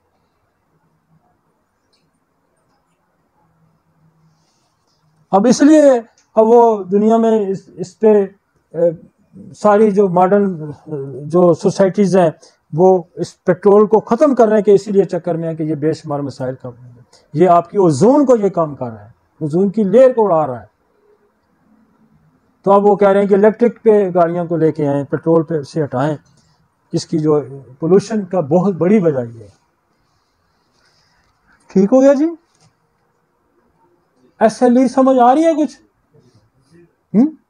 असल में मैं साथ साथ दवाइयों की भी मैंने लिस्ट एक रखी हुई है आगे, लेकिन दवाइयां में यहाँ साथ साथ भी बोली जा रहा हूँ कि आपको ज्यादा समझ आएगी कि मैं इसके साथ साथ आपको। तो जब हम सिस्टेमिक लुपस का इलाज करने जाएं तो हमें एनवायरमेंटल ख्याल रखना चाहिए, हमें इन्फेक्शंस का ख्याल रखना चाहिए जिसमें वायरल बैक्टीरिया, और वैक्सीनेशन का बड़ा रोल है। मैं अक्सर जिक्र करता हूँ वैक्सीनेशन का भी बड़ा रोल है कि आपका इम्यून सिस्टम किसी बैक्टीरिया के खिलाफ खुद जब वैक्सीन देते हैं हम तो बेशुमार बीमारियां जो है वैक्सीन, तो वैक्सीन को एंटीडोट करने के लिए भी होम्योपैथी के पास बड़ा एज। आगे चलते हैं, जैसे वैक्सीन की बेशुमार दवाइयाँ हैं, थूजा टॉप पे है, वैक्सीन टॉप पे है, आपकी सिलेशिया है, आपकी MMR है, आपकी मैं एक और पीछे स्टडी कर रहा था, लीडम एंटी वैक्सीनेशन है, लीडम। अब लीडम आपको कहेंगे कैसा एंटी वैक्सीन है, देखें लीडम भी वही रोल प्ले करता है जो वैक्सीन टीका करता है। जब इन्फेक्टेड कोई नोकदार चीज आपको लगती है तो वो पॉइजनिंग जो टेटनस होता है, जो पॉइजनिंग इफेक्ट होता है, वो लीडम उसको ठीक करती है। इसका मतलब है कि जो वैक्सीन आपके लिए सूटेबल नहीं थी वो इंजेक्ट की गई, उस इंजेक्टर की थी, दैट इज द लीडम। समझ आइए एक और दवाई कि वो लीडम का रोल कहां पे है कि वो नोकदार चीज जो आपको चुभी और वो इन्फेक्टेड थी और उसने टेटनस बना दिया या उसने कोई पेन खड़ा कर दिया, तो वो वैक्सीन जिसने आपकी बॉडी के अंदर मसाइल पैदा किए, तो दैट इज द लीडम। ठीक है, आगे चलें जी।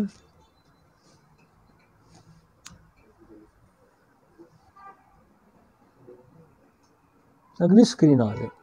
एक और बड़ा कॉज है, कॉज ये है कि एक प्रोसेस है, वो अल्ट्रावायलेट रेज का, तो मैं स्मोकिंग भी एक कॉज चलता है, drugs and other genetic environmental insult है, स्मोकिंग भी एक कॉज है। और स्मोकिंग की कॉज को, स्मोकिंग एक ऐसा कॉज है जो लूपस भी पैदा कर सकती है, स्मोकिंग एक ऐसा कॉज है जो आपको कैंसर भी पैदा कर सकती है और कैंसर करती है। और मैंने बेताशा जो माउथ कैंसर के लोग जो हैं वो हमने टोबैको से ठीक किए। लिहाजा स्मोकिंग भी कॉज है, ड्रग्स भी, अदर जेनेटिक एनवायरमेंटल इंसल्ट्स भी है। एक प्रोसेस है जिसको एपोप्टोसिस प्रोसेस कहते हैं।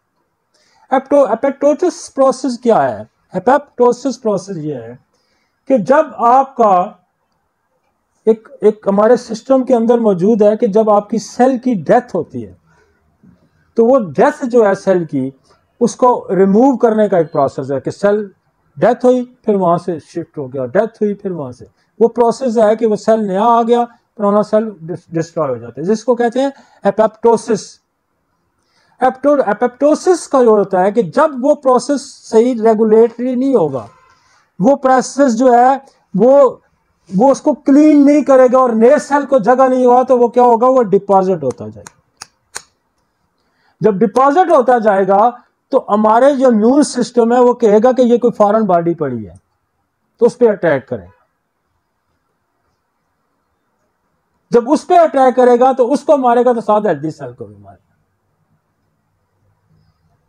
ये एक हमारी नई दवाई प्रूव होके आई है, उसको कहते हैं कार्सिनोसन स्टोमा। कार्सिनोसन स्टोमा, कार्सिनोसन स्टोमा ये है कि वो ये सेल को डिपॉजिट करता है, इसको कार्सिनोसन स्टोमा कहते हैं। ये बेसिकली फंगल की वजह से भी ये डिपॉजिट होता है, फंगल इन्फेक्शन की वजह से, कि सेल जो है वो शिफ्ट नहीं हो रहा ग्रेवयार्ड में और नए सेल को जगह नहीं दे रहा और वहां सेल, इसको स्टोमा कैंसर कहते हैं।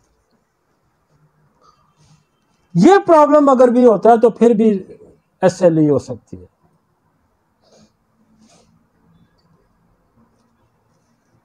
फिर वो कहता है कि auto antibody specific for the red cell के खिलाफ एंटीबॉडी बन जाती है, व्हाइट सेल के खिलाफ, प्लेटलेट्स के, तो अपोजोनोइस these cells and promote their phagocytosis in the lysis। तो वो फिर जो है ये सारा प्रोसेस जो हमारा ये है ये खराब हो जाएगा। लिहाजा इससे भी आप इतना कंक्लूड करके ध्यान में रखें कि हमारे जो एक जेनेटिक ये इशू है कि हमारा ये एपोप्टोसिस प्रोसेस जो है, हमारे एक सेल के डेथ के बाद दूसरा सेल नया आता है और वो वहाँ से नहीं होता है, ये कंटिन्यूसली बॉडी के अंदर प्रोसेस है। और ये प्रोसेस जब डिरेंज हो जाएगा तो वहाँ डिपॉजिट हो जाएगा। वो मिस्टेकनली ये कहेगा कि आपके घर के बाहर कोई बंदा खड़ा है, आप कहेंगे यार ये बंदा क्यों खड़ा है, मारो इसको, हट नहीं रहा, तो मिस्टेकनली अटैक करेगा, तो फिर क्या करेगा, हो सकता है वो किसी और बंदे को भी मार दे।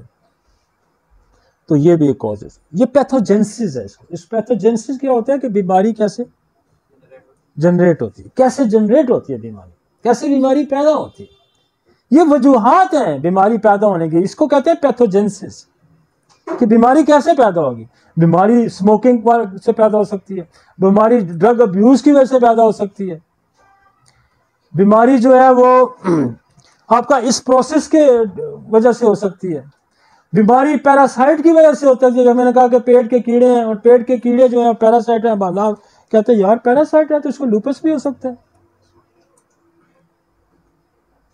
तो लॉ ऑफ सिमिलर ये है, द लॉ ऑफ सिमिलर ये है कि बीमारी क्या है। आप ये समझना ही नहीं चाह रहे कि बीमारी क्या है,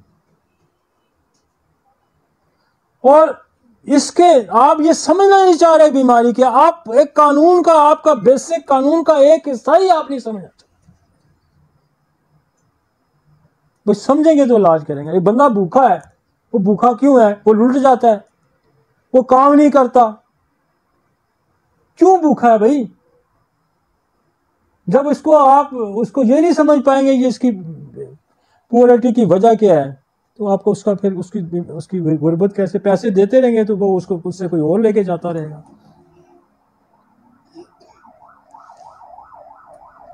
जब पैसे आप उसको देते रहे तो वो जुआ खेल के आ जाता होगा, तो उसकी गुर्बत तो कभी खत्म नहीं होगी। कॉज आगे चलते हैं जी। तो पैथोजेनेसिस को आपने समझना है।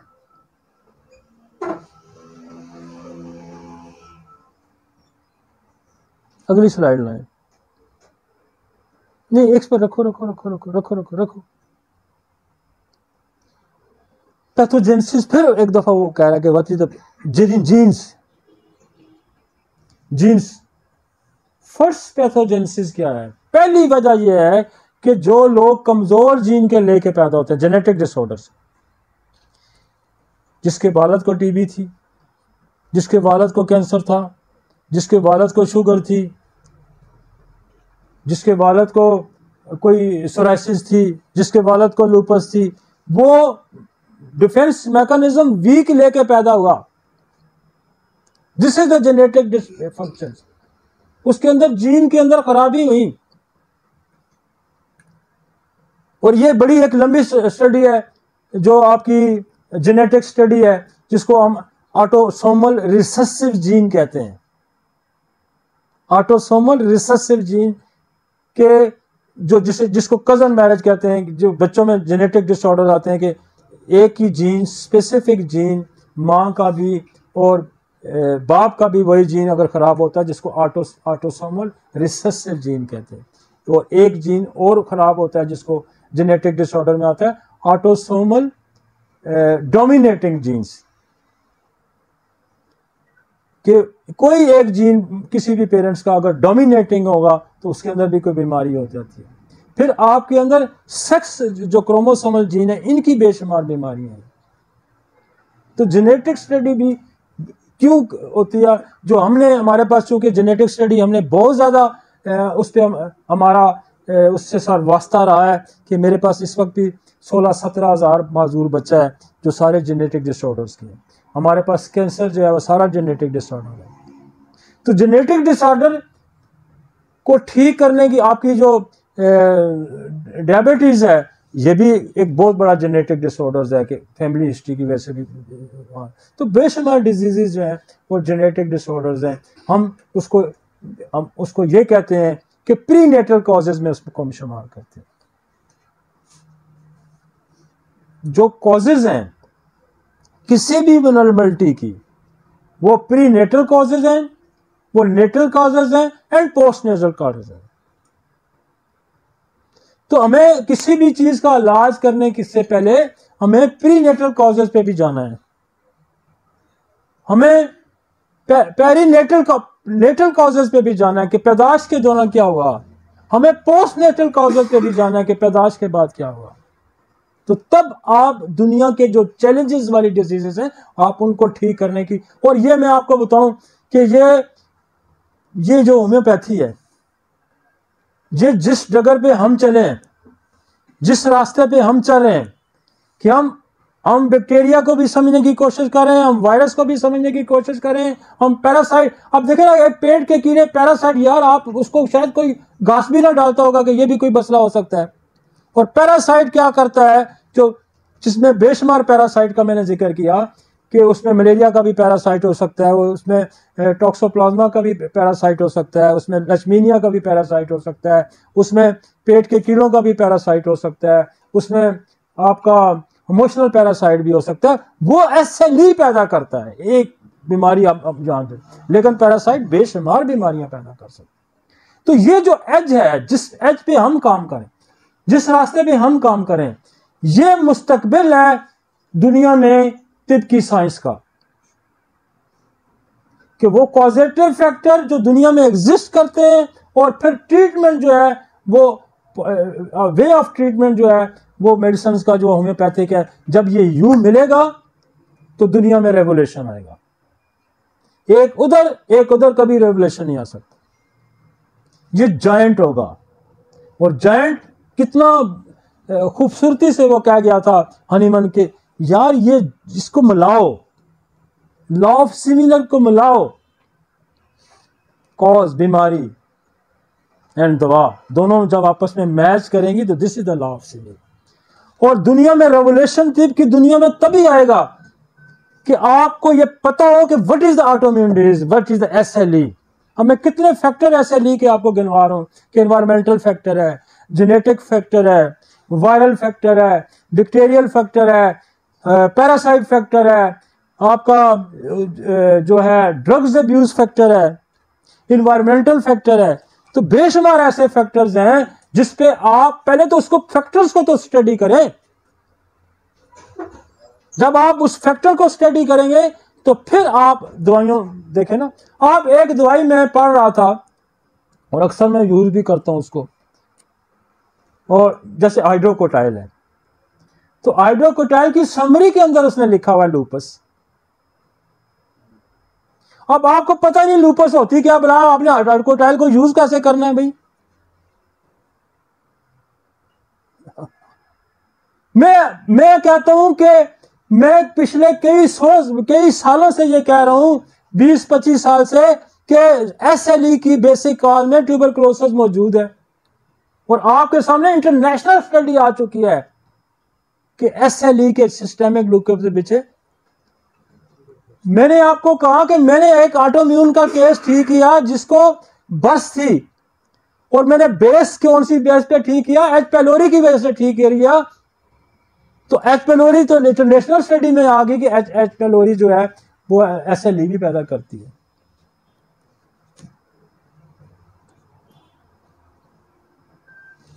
मैं आपको बताऊं कि जो फेशियल जो एरप्शंस है, हमने एच पेलोरी से वो बहुत ठीक करूं मैं, दाने, एक्नी,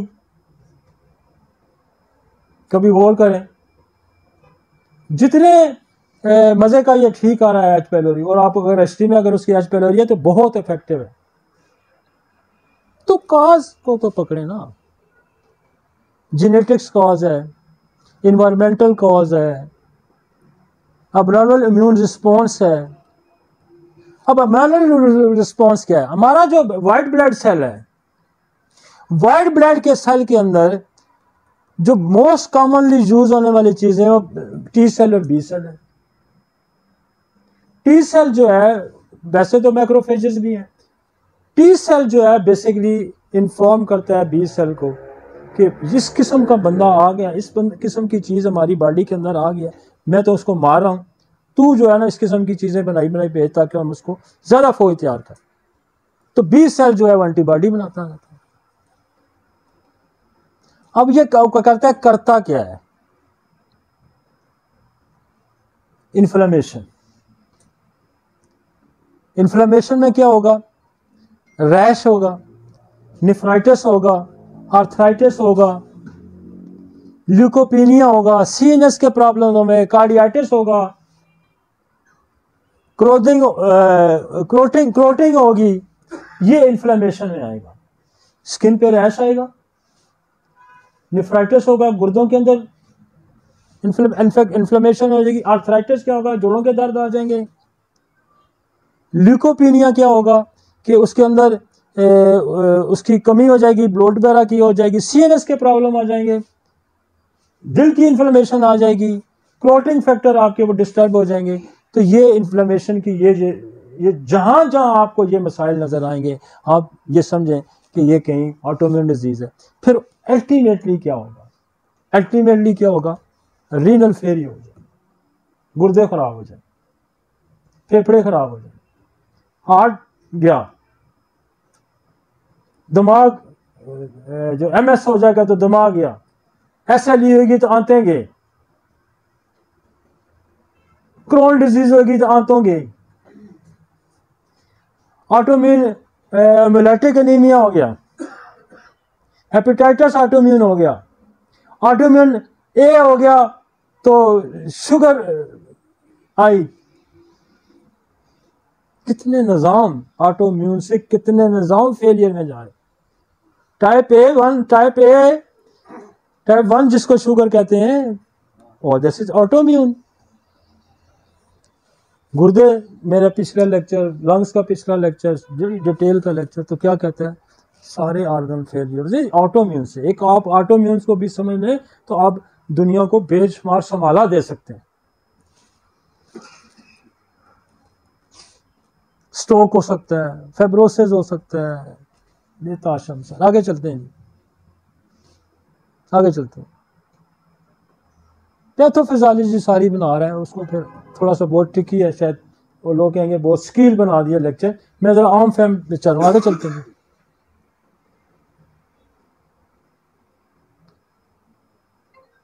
ये सिम्टम है, टेकाकार्डिया, कफ होगी, प्लूरल इन्फ्यूजन होगा, वेट लॉस होगा, फटीग होगी, फीवर होगा, आर्थराइटिस होगा, इमोशनल लेबिलिटी, हेमोलाइटिक डिसऑर्डर्स होंगे, न्यूराइटिक डिसऑर्डर्स होंगे। तो बेशुमार मसाइल जो है वो, ये एसएलई बहुत, ये एसएलई ऑटोइम्यून, जितनी हमारी ऑटोइम्यून डिजीज है, ये सबसे बड़ी ऑटोइम्यून डिजीज है। लेकिन इसमें कितने कॉजेटिव फैक्टर हम लेके आए, कितने कॉजेटिव फैक्टर लेके आए। आगे चलें जी। अब फिर मैं आ जाता हूं कि मेन सिम्टम क्या होगी। सबसे पहली अलामत का फेशियल रैश आएगा, रेडनेस होगी, ब्लू होगा, दाने आएंगे, this is the facial rash आएगा। और उसके बाद कोल्ड नम फिंगर्स होंगी, pale then blue then red, pale then blue then red. Abnormal sensitivity to the sunlight of the, मैंने आपको पहले कहा कि वो मरीज आपको ये आगे कहेगा कि मैं जो ही सन रेज के अंदर जाता हूं तो मेरी स्किन पे रेश आई। तो जब आप ये सवाल करेंगे उसको कि सन रेज से कोई चीज़ बढ़ती नहीं है, तो बहुत सारी चीज़ें आपकी यहाँ भी कवर, जॉइंट पेन होगा, ठीक है जी। स्किन की तमाम अलामात सन रेज से बनती है, और आप चाहे वो सन लूपस है या नहीं, चाहे वो लूपस है या नहीं, सन रेज से जो भी स्किन की अलामात एग्रेवेट करेगी, सोल है, नेटोमर है, सल्फर है, नेटम कार्ब है, ग्लोनाइन है, और जो भी रेज करेगी, हेलिबोरस है, तो आप हर तरह का इलाज करने की सलाहियत रखते हैं, चाहे वो लूपस है, चाहे वो सन स्ट्रोक है, चाहे स्किन की सेंसिटिविटी है अगेंस्ट द सन रेज के, तो आपके पास तो इलाज है। आगे चलें। फिर वो इसको और समझाने की कोशिश कर रहा है आपको कि बटरफ्लाई टाइप स्किन रैश होगा, न्यूमोनिया होगा, प्लोराइटिस होगा, पुल्मोनरी हेमरेजेस होंगे, पुल्मोनरी एम्बोलिज्म होगा, अथेरोस्क्लेरोसिस होगा, कार्डियक इन्फ्लेमेशन होगी, दिल के काफ़ी सारे मसाइल पैदा होंगे, जॉइंट पेन होगा, ब्लड इन यूरिन आएगा, एनीमिया हो जाएगा, हाइपरटेंशन हो जाएगी, fever, headache, fatigue, hair loss हो जाएगा, अल्सर इन माउथ एंड इसके माउथ में अल्सर देते हैं। आगे चलते हैं।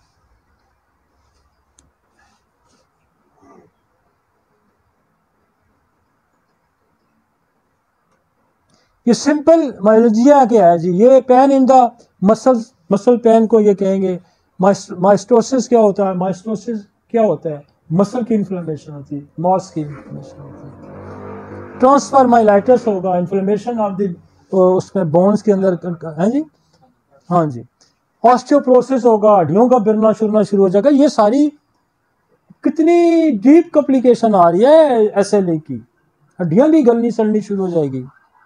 फेब्रोमेल्जिया होगा, फेब्रोमेल्जिया भी जो है आपकी बॉडी के एक्स और पेन ये होता है। तो ये वो उसकी possible cause and neck back in the SLE patient, ये पॉसिबल इसकी सिम्टम हो सकती है। आगे चलें जी, आगे चलें जी।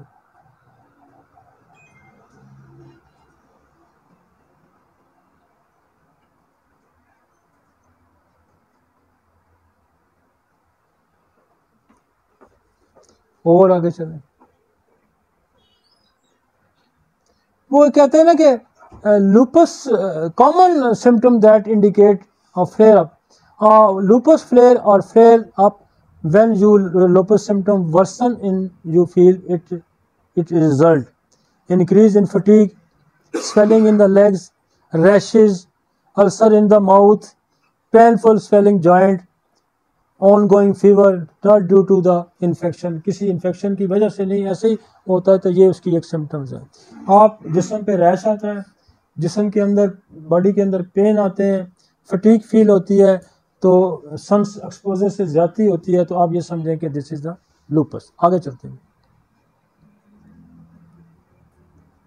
How to diagnose lupus, medical history, physical examination, blood test for auto antibodies, other blood tests, inflammation, change in the blood cells, urine tests, biopsies, images tests including X-ray, ultrasound, MRI and CT scan। ठीक है जी, इसका एक test होता है antibody का और एक ANA test होता है और वो है जी। आगे चले जी, इसमें CRP भी करवा सकते हैं आप, काफ़ी सारी डिटेल है। ANA बहुत कॉमनली करवाया जाता है और जो इसको एक और भी टेस्ट आ गया, एंटी DNA भी टेस्ट आ गया इसका, तो वो भी आप करा सकते हैं। तो ये वो टेस्ट हैं जो नॉर्मली आप इसको करा सकते हैं। आगे चलें जी,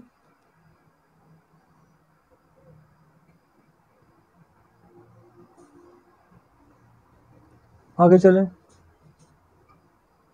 आगे चलें, होम्योपैथिक पे ले आए।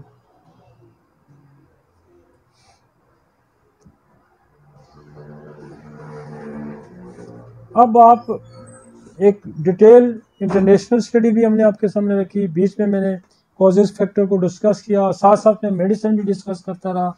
तो अब आपको कॉज में भी इंक्लूड कैंसर, कैंसर की हिस्ट्री या कैंसर, ट्यूबरक्लोसिस मस्ट हिस्ट्री लेनी है आपने। इन्फेक्शन के बारे में आपने लाजमी इन्वेस्टिगेट करना है कि वो वायरल है, बैक्टीरियल है, फंगल है, पैरासाइट। ठीक हो गया जी। RS वायरस है, साइकोसिस, साइकोसिस जो है किसी भी जिस्म के अंदर होगा, और यू नो कि आपको पता है कि व्हाट इज द साइकोसिस, जो होम्योपैथिक डॉक्टर है उसको साइकोसिस का पता है कि व्हाट इज द साइकोसिस। ये भी बैक्टीरियल इन्फेक्शन की कॉम्प्लिकेशन है साइकोसिस, सिफिलिस भी एक बैक्टीरियल इन्फेक्शन की कॉम्प्लिकेशन है। तो ये कॉम्प्लिकेशन जो है जो आपका गोनोकाई है उसकी कॉम्प्लिकेशन है बैक्टीरिया की। Kidney disease, cardiac disease, pulmonary embolism, stroke, grief, injury, allergies, ultraviolet rays. आगे जी,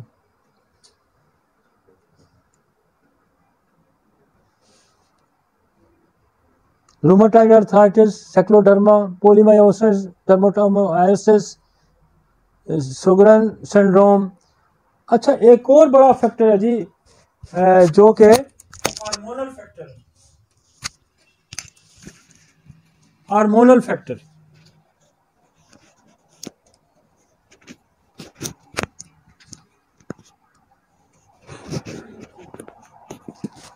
हार्मोनल फैक्टर बहुत अहम है।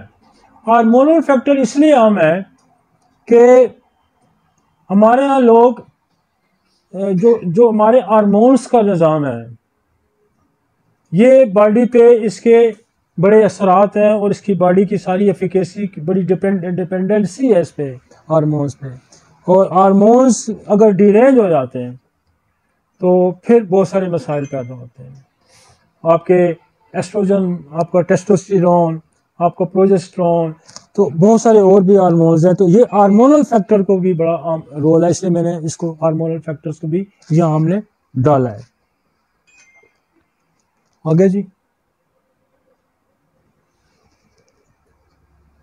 इन्वायरमेंटल फैक्टर का हमने बड़ा जिक्र किया। जैसे मैंने एक फैक्टर इन्वायरमेंटल का, दो अगर फर्ज के ध्यान में रखें कि आपकी ultraviolet rays, this is environmental, कि आपकी ओजोन की लेयर वीक हो रही है और अल्ट्रावायलेट रेज जो है वो तेज आ रही है, तो उससे जो है ना SLE पैदा हो सकती है और होती भी है।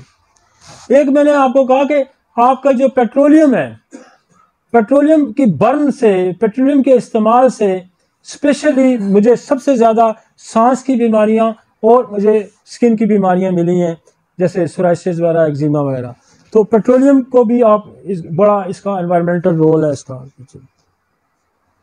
एनवायरमेंटल में देखें आपकी SLE के अंदर, SLE की अगर आप पढ़ें जाके वो मेडिसिन की लिस्ट जाके देखें अगर रेपर्टरी के अंदर, तो एक दवाई लिखी है एस्बेस्टोस। एस्बेस्टोस जो है वो ये जो उसकी बनती है शीट्स, एस्बेस्टोस, और वो शीट्स जो है जिस कारखाने में वो लोग काम करते हैं और जहां वो इस्तेमाल होती है उनको भी SLE हो सकती है। बहुत सारे केमिकल एनवायरनमेंट में जो लोग काम करते हैं, जैसे उसमें काम करते हैं, सीमेंट के फैक्ट्री में काम करते हैं, किसी केमिकल फैक्ट्री में काम करते हैं, तो ये सारे एनवायरमेंटल फैक्टर्स हैं। This is the environmental. आप किसी ऑफिस ऐसे में काम करते हैं जो स्ट्रेस आपके पे हर वक्त का स्ट्रेस है, this is the environmental, emotional environment. Painter जो है, मैं एक प्लम्बम मेड को पढ़ रहे थे कि जो प्रोसेस होता है लंग्स के अंदर, कार्बन डाइऑक्साइड ब्लड से निकलती है और ऑक्सीजन आती है, वो एक प्रोसेस है।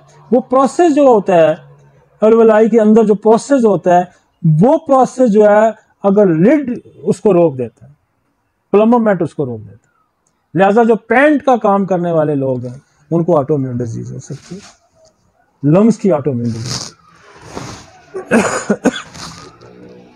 तो बहरहाल हमने तो एक आपको रास्ता दिखाना है, हमने आपको एक रास्ता दिखाना है, हमने आपको ये समझाना है और ये होम्योपैथिक साइंस के अंदर ये मौजूद है कि जितने फैक्टर्स मैं डिस्कस करूं इनका सारों का तोड़ होम्योपैथिक है, किसी और साइंस के पास नहीं। आगे चलें। अब कीमोथेरेपी, ये भी ड्रग्स के अंदर, ये मेथोट्रेक्सेट है, अमोनियोड्रोन्स है, ये सारी जो है ड्रग्स हैं। ऑक्यूपेशनल एनवायरनमेंट का मैं आगे जिक्र कर चुका हूँ, डस्ट है, गैस है, फ्यूम्स है, रेडिएशन है, ये सारी एनवायरनमेंटल फैक्टर। आगे चलें जी।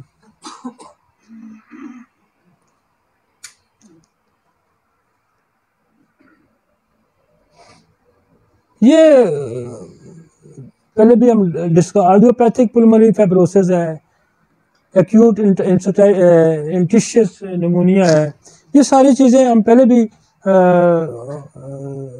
क्रिप्टोजेनिक ऑर्गेनाइजिंग निमोनिया है, ये सारे लंग्स के प्रॉब्लम है, तो ये SLE से रिलेटेड है। आगे चलें जी।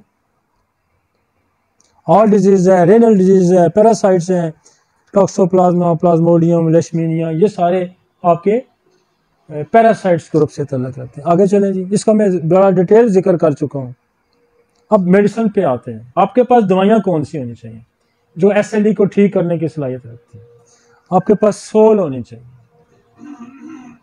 सोल इसलिए होनी चाहिए कि ये कीमोथेरेपी के साइड इफेक्ट्स को ख़त्म करेगी, ये आपकी अल्ट्रावायलेट रेस के उसको साथ को ख़त्म करेगी। आपके पास कार्सिनोसिस एक्सरेज होनी चाहिए कि बेशुमार एक्सरे से एक्सपोजर है, और एक्सरे ऐसा आपके पास मेडिसिन है जो एंटीसाइकोटिक है, जो एंटीसिफिलिटिक है, जो एंटी ट्यूबरक्लोसिस है, ये एंटीसोरिक है। 4 मियाज़म को ये एंटीडोट करती है। एक्सरे, कार्सिनोसन लंग्स है, कार्सिनोसन स्टोमा है, स्टोमे है, कार्सिनोसन स्टोमा, तो भी यहाँ लिखें कार्सिनोसन स्टोमा, STRO, स्टोमा STRO है, स्टोमा, इसका स्पेलिंग ठीक कर दें। कार्सिनोसन मेलानोमा है, एंथ्रेक्सिनम है, मेडोरिनम है, ट्यूबरक्लोनियम है, बेशुमार जो हमारे नसोड हैं जो फंगल पैरासाइट्स और इनसे बनते हैं वो सारे यहाँ इस्तेमाल होते हैं। जिनका यहाँ जिक्र नहीं भी है वो भी इस्तेमाल होंगे। जो वायरस से नसोड बनते हैं, जो बैक्टीरिया से बनते हैं, जो फंगल से बनते हैं, जैसे आपकी ईस्ट है, आपका कैनाडीडा है, ये फंगल से बनता है। अब फंगल से देखें ना, बहुत सही, आपकी अगैरिकस फंगल से बनती है, दवाई है फंगल से बनती है। तो इसलिए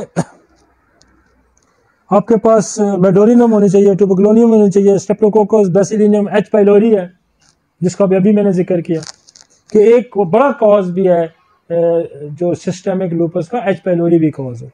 आगे चलेंगे, स्ट्रेप्टोकोकस बैसिलियम, थूजा, स्लेशिया, apis, vaccinum, malandrinum, ledum pal, MMR, influenzinum और papilloma virus, arsenic, baryta carb, carbolic acid, carbo veg, carcinosin, causticum, cistus can, hydrocotyle. अब हाइड्रोकोटाइल के मैंने यहाँ से उठा तो मैंने आगे भी जिक्र किया। हाइड्रोकोटाइल जो है ना, इसके अंदर देखें आपकी एक ऐसी दवाई है जिसके अंदर लूपस लिखा हुआ है। अब ये देखें किसने लिखा हुआ है, ये बोरक ने लिखा हुआ है। और बोरक कब प्रिंट हुआ, ये मेरा इसको भी 200-250 साल हो गए हैं। उस वक्त इसने लूपस का जिक्र किया। और आज भी अगर उस वक्त का होम्योपैथ लूपस का जिक्र कर रहा है तो आपको तो लूपस की इची पिची निकाल के रख देनी चाहिए थी। देखे उस वक्त लूपस ऑटोइम्यून डिजीज है तो उस वक्त उसका वो जिक्र कर रहा है अल्लाह का बंदा, उसने तो कोई कसर ही नहीं छोड़ी और समरी के अंदर लिखा हुआ है हाइड्रोकोटाइल के अंदर। तो आज अगर हम SLE को समझने में कासर हैं तो बड़े अफसोस की बात है, बड़े दुख की बात है। हमें सारी ऑटोइम्यून डिजीजेस को समझना है। जो काम है वो काम हुए हैं, लेकिन उस काम को किसी सिमत में डालना है, इसको समझना है। तो हमने तो इसको बड़े डिटेल से गौर से चीज़ों को पढ़ा है। इसी तरह काली बाइक्रोमिकम है, ये आपकी काली क्लोर है। आगे चलें जी, ये सारी बड़ी दवाइयाँ हैं। लाइकोपोडियम, अब जो ब्लॉक लेटर की दवाइयाँ हैं अगर लूपस के अंदर आप पढ़ें तो आर्सेनिक है, लाइकोपोडियम है, हाइड्रोकोटाइल है, रस्टॉक्स है, ये बड़ी दवाइयों में इसका शुमार होता है। आगे चलेंगे, थायरोडिनम है, ट्यूबरक्लोनियम है। ट्यूबरक्लोनियम की काफ़ी सारी फैमिली है। हम इसको कंक्लूड करते हैं कि SLE सिस्टेमिक लूपस क्या है। ये एक ऑटोइम्यून डिजीज है जिसमें होता यह है कि आपका इम्यून सिस्टम आपके अपने हेल्दी टिश्यू पे अटैक कर देता है। और ऑटोइम्यून डिजीज ये है कि ये मल्टी ऑर्गन्स को इन्वॉल्व करती है, जिनमें स्किन है, जिनमें ब्रेन है, जिनमें लंग्स है, जिनमें किडनी है, जिनमें हार्ट है, जिसमें जोड़ हैं, जिसमें बोन्स हैं। तो ये मल्टी ऑर्गन्स को, पहले हमने ऑटोइम्यून डिजीज पढ़ी थी, वो ये करती थी कि किसी को लंग्स पे अटैक हो रहा है, किसी के जोड़ों पे अटैक हो रहा है, किसी के सर पे अटैक हो रहा है, किसी के ब्रेन पे हो रहा है, किसी के गट पे अटैक हो रहा है। ये जो सीलियक है, चाहे वो क्रोन डिजीज है, चाहे वो सोराइसिस है, चाहे वो लेकोडर्मा है, तो एक एक ऑर्गन को वो पकड़ रही थी। सिस्टेमिक लूपस मीन्स के मल्टीपल ऑर्गन इसके अंदर इन्वॉल्व है और इसके कॉजेटिव फैक्टर बहुत ज्यादा फिर खुल गए हैं। इसमें एनवायरमेंटल, इसमें अल्ट्रावायलेट रेज, इसमें ड्रग्स, इसमें इन्फेक्शंस, इसमें बड़ी ज्यादा डिटेल है। तो वो सारे जो कॉजेटिव फैक्टर्स हैं वो इसमें पैरासाइट, अब पैरासाइट हमने जितनी आगे पढ़ी थी उसमें आपको पैरासाइट का जिक्र कम था, होगा कहीं मैंने किया होगा, लेकिन पैरासाइट का मेरे अभी इसमें डिटेल्ड जिक्र आ गया कि कितनी पैरासाइट्स हैं। पैरासाइट में नंबर 1 पे उसने ये रखा है कि वो पेट के कीड़े को रखा है, फिर उसने मलेरिया पैरासाइट को रखा है, टॉक्सोप्लाज्मा को उसने रखा है। तो पैरासाइट, और पैरासाइट की बड़ी लंबी चौड़ी मैंने सारी जो दवाइयाँ पैरासाइट्स की हैं, वो चाइसाना है, वो ट्रिक्रोम है, वो चेलोन है, वो स्पाइजेलिया है, बड़ी डिटेल से मैंने आपके साथ डिस्कस की। तो हम इस नतीजे पे पहुंचे हैं कि जो जितने कॉजेटिव फैक्टर्स हैं ऑटोइम्यून डिजीजेस की एंड स्पेशली SLE के, वो सारों से हम बड़े खूबी वाकिफ हो गए हैं और सारों को एड्रेस करने की होम्योपैथिक सलाहियत रखती है। एड्रेस मीन कि उनको ठीक करने की सलाहियत रखती है, और ये हमारे लोग उसको ठीक कर रहे हैं।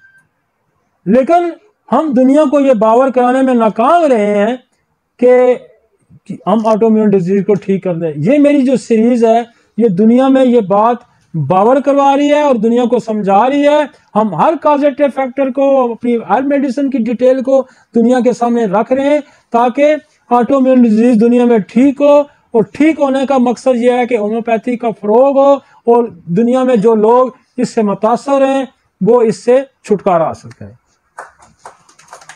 ठीक है जी, इसके बारे में कोई क्वेश्चन हो तो मैं इसके लिए हाजिर हूँ।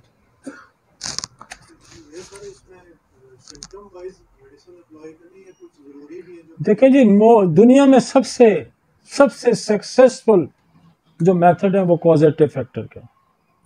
हमने सिम्टोमेटोलॉजी को सबसे आखिर में रखा। पॉजिटिव फैक्टर क्या, मियाज़मेटिक फैक्टर क्या है, वो कॉज क्या है। देखिए जितनी डिटेल हमने डिस्कस किया, इंटरनेशनली भी जो डिटेल वो सारे कॉजेज पे, पर ड्रग्स कॉज है ना, सिम्टम तो SLE है, ड्रग कॉज है, और ड्रग्स के अंदर बेशुमार चीजें। अलामत क्या है, अलामत तो SLE है भाई। SLE अलामत है, एक डिजीज का नाम है SLE। उसके पीछे कॉजेटिव फैक्टर आप देखें, उसके पीछे देखें ड्रग अब्यूज आ गया, उसके पीछे इन्वायरमेंटल फैक्टर आ गया, उसके पीछे हार्मोनल फैक्टर आ गया, उसके पीछे इन्फेक्शियस डिजीजेज आ गई जिसमें वायरल है, जिसमें बैक्टीरिया है, जिसमें पैरासाइट्स है, जिसमें फंगल है। तो उस कॉजेटिव फैक्टर को एड्रेस करना है, ये हमेशा याद रखें। आप जब भी अलामात के गोरख धंधे में पड़ेंगे आप कंफ्यूज होंगे। तो लॉ ऑफ केयर जो दुनिया में तीसरा अफरोजम है, वो कहता है कि बेहतरीन डॉक्टर वो है जो अलामात के पीछे बीमारी, बीमारी के पीछे सबब, और फिर दुआ पे दस्तरस और शफा के दरमियान हाल रुकावटों को दूर करने की सलाहियत रखता है। ये मैंने नहीं कहा, ये अनिमन ने कहा है। तो लिहाजा किसी की ये जो बात है ना, ये कि जो कहता है मैं अलामात अलामात अलामात कहाँ से क्रिएट होंगी? वो भाई अलामात के लिए आप अगर माल्टे का दरख्त लगाएंगे तो माल्टा उस पर आएगा ना, उस पर वो तो नहीं आएगा अखरोट या सेब तो नहीं लग सकते। आप रीछ के जो वो होगा कंसेप्शन रीछ से रीछनी की करवाएंगे तो उससे रीछ पैदा होगा ना। तो अलामात के पीछे स्टोरी है, हर अलामात के पीछे एक कॉज है। अब एक बंदे को इनफर्टिलिटी है, उसके यहाँ बच्चे नहीं पैदा हो रहे, तो बच्चे पैदा होने की बेशुमार वजूहत है। क्या वो इम्पोर्टेंट तो नहीं है कहीं? क्या उसके अंदर जरासीम की कमी तो नहीं है? क्या वो खुद ठीक है? क्या उसकी बेगम भी ठीक है या नहीं ठीक है? तो अब एक मेनोपॉज औरत गुजार चुकी है, आप उसको कहेंगे बच्चे पैदा करेंगे, कहाँ बच्चे पैदा करेंगे? पॉजिटिव फैक्टर पे जाएंगे। ये जो गोरख धंधा है, अलामात अल्टीमेटली ठीक है, अलामात अलामात जानता है मरीज। नैश ने बड़ा खूबसूरत जुमला दिया, patient knows what is the symptomatology and doctor knows what is the pathology. ठीक है ना? अलामात के सर दर्द है, सर दर्द कितनी वजूहात की वजह से हो सकता है। आपकी नींद पूरी नहीं, सर दर्द है। आपका ब्लड प्रेशर है, आपको सर दर्द है। ब्रेन के अंदर ट्यूमर है तो सर दर्द है। आपको नज़ला है तो आपका सर दर्द है। बीपी रेज है तो सर दर्द है। आपके कॉन्स्टिपेशन है तो सर दर्द है। आपकी इंजरी हुई तो आपको सर दर्द है, तो सर दर्द तो भाई मेरे एक अलामत है। कफ है ना, कफ, कफ टीबी की भी कफ हो सकती है, कफ कोई वायरल बैक्टीरियल इन्फेक्शन की भी कफ हो सकती है, गुर्दे फेल हो तो लंग्स में पानी पड़े तो तब भी कफ हो सकती है, हार्ट एनलार्जमेंट हो तो लंग्स में पानी पड़े तो कार्डियक कफ हो सकती है। तो cough not important, cause is important. ठीक है जी, ओके।